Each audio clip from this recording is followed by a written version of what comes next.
कभी आप ब्रह्म मुहूर्त में जगे? जगकर देखिए, संध्या होने के पश्चात जब रात्रि का अंधकार सारे संसार को धीरे धीरे अपने अंधकार में निगलने लगता है, तो यही अंधकार ब्रह्म मुहूर्त में भोर होने से ठीक पूर्व तनिक अधिक काला हो जाता है। कुछ समझे? हमारा जीवन भी कुछ ऐसा ही होता है।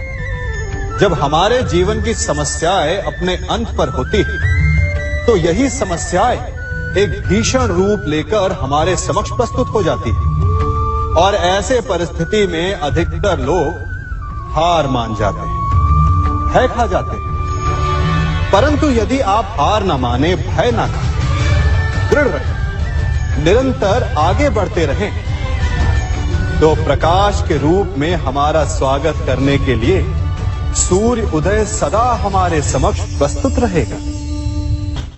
आपने बरगद के वृक्ष को देखा है? जितना विशाल उतना दृढ़।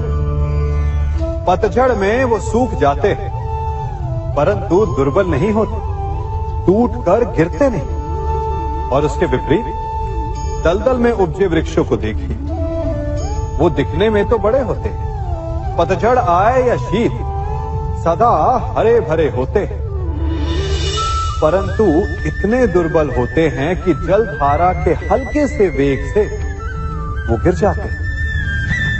परंतु ऐसा क्यों होता है? कारण है जड़ें।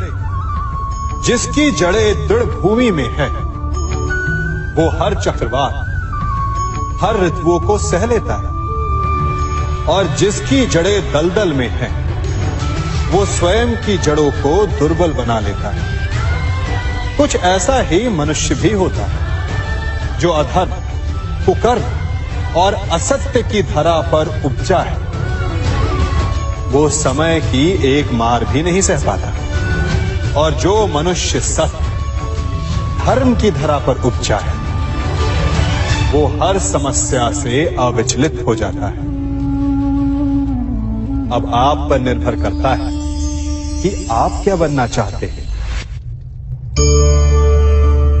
हमारे जीवन में मित्र और शत्रु बड़ा महत्व रखते हैं। यदि गंभीरता से सोचा जाए तो ऐसा कोई क्षण नहीं जब हम अपने मित्रों के बारे में ना सोचते हो या फिर अपने शत्रुओं के बारे में। हमारा हर कार्य या तो हमारे मित्रों के हित के लिए होता है या फिर हमारे शत्रुओं के अहित के लिए। हम हर स्थान या तो अपने मित्रों के साथ होते हैं या फिर अपने शत्रुओं के साथ। कोई नहीं चाहता कि उनका शत्रु प्रसन्न रहे।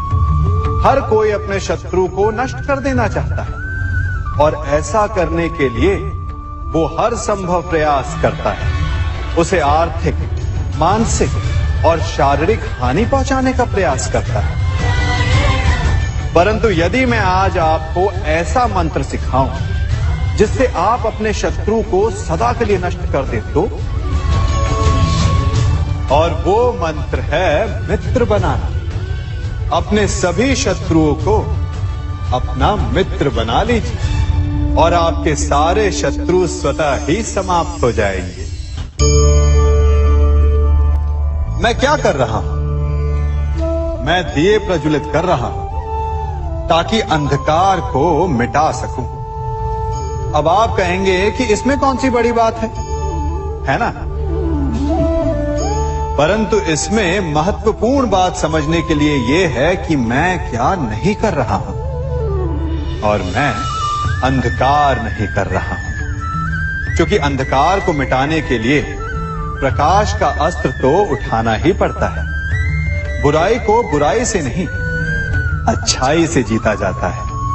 अन्याय को अन्याय से नहीं, न्याय से लड़ा जाता है। क्रोध को क्रोध से नहीं, क्षमा का साथ लेना होता है। ठीक उसी प्रकार एक लोहा लोहे को काटता है, परंतु एक ठंडा लोहा ही गर्म लोहे को काट सकता है।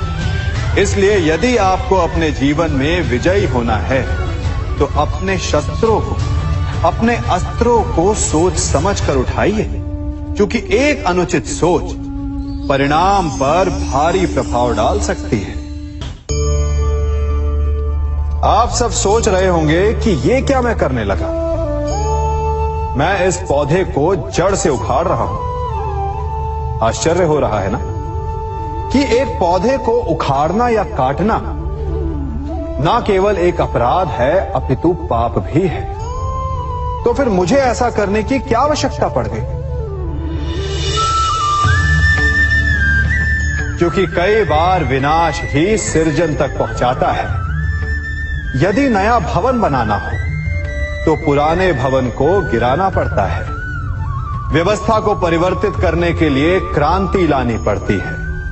और उसी प्रकार यदि किसी वृक्ष या किसी पौधे की जड़ों में घुन लग जाए या उसका मूल सड़ जाए तो उसे जड़ से उखाड़ देना ही श्रेयस्कर होता है, ताकि उस स्थल पर नए पौधे उपज सके। युद्ध करना पर्याय नहीं, परंतु कभी कभी शांति के लिए युद्ध करना आवश्यक हो जाता है। संसार में सबसे श्रेष्ठ क्या है? फूल या कांटे, प्रेम या घृणा, संपन्नता या दरिद्रता, मित्र या शत्रु? बताइए। अब आप भी कहेंगे कि भला ये कोई पूछने की बात हुई?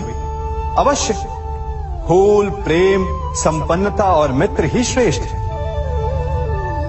परंतु क्या आपने अपने जीवन में कभी सोचा है कि हर एक भाव, हर एक वस्तु, हर एक घटना का एक गुण धर्म होता है?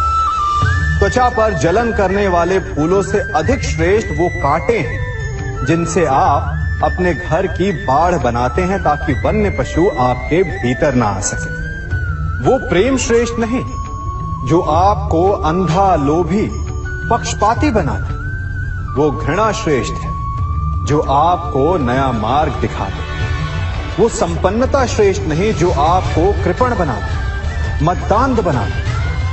वो दरिद्रता श्रेष्ठ है जो आपको जीवन में परिश्रम करने की शिक्षा दे।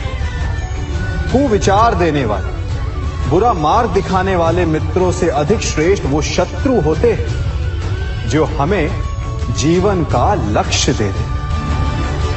इसलिए अपने जीवन में हर वस्तु, हर भाव, हर घटना के गुण धर्म को पहचानिए और उसके पश्चात अपना चयन कीजिए। स्वर्ण, हम सभी को अपने जीवन में स्वर्ण से कभी ना कभी कुछ ना कुछ थोड़ा या अधिक मोह होता ही है ना? परंतु क्या आपने कभी सोचा कि स्वर्ण को प्राप्त कैसे किया जाता है? जब भूमिगत खदानों से स्वर्ण को निकाला जाता है तब वो एक पाषाण की भांति होता है। ऐसा पाषाण जिससे आप किसी को भी मार सकते हैं, परंतु उसे आभूषण के रूप में स्वयं के शरीर पर धारण नहीं कर सकते। यदि उसे आभूषण बनाना है तो उसे लंबी यात्राएं करनी होती है। उस पाषाण को पिघलना होता है। सुनार के हथौड़ी की अनेकों चोटें खानी पड़ती है, फिर काट छाट और उसके पश्चात जाकर वो ऐसा आभूषण बनता है जो हमें वर्षों तक, सदियों तक लुभाता रहता है। इसलिए यदि आपको समय पर विजय पानी है तो स्वयं के निर्माण पर समय देना होगा। हम सभी सुनते आए कि जो वीर होता है, साहसी होता है, शौर्यवान होता है, उसके समक्ष सारा संसार झुकता है। वीर भोग्य वसुंधर। परंतु वीरता है क्या? शौर्य क्या है? साहस क्या है? साहस युद्ध नहीं, वीरता विजय नहीं, शौर्य कभी ना गिरना नहीं।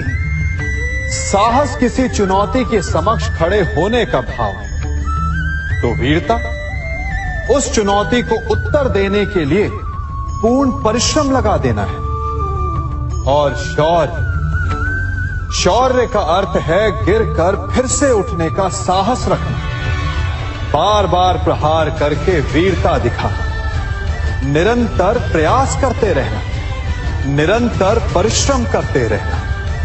इसलिए विजयी होने से अधिक महत्वपूर्ण है शौर्यवान होना, क्योंकि जो शौर्यवान है उसे विजय मिलना निश्चित है।